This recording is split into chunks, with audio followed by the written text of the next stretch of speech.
Assalamu alaikum. Hey audience, this is Mahdi from the most famous and well-known institution, English Language Center, Bangladesh. Hope you all are fit and fine, grace of my Allah.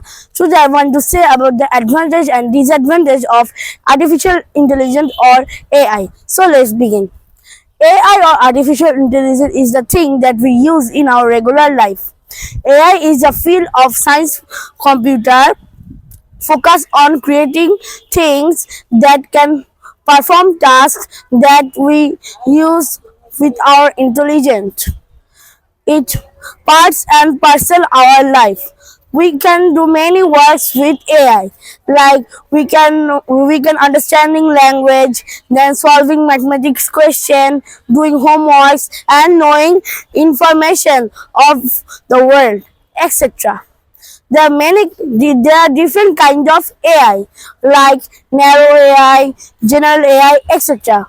We can get so much we can get so much advantage in AI, is true, but on the other hand there are also some disadvantage, like it can lack of human judgment, dependency, and laziness. It also lack our creativity, and sometimes AI can also do mistakes if we don't misuse it. AI is made for our use, but some people use it for bad works.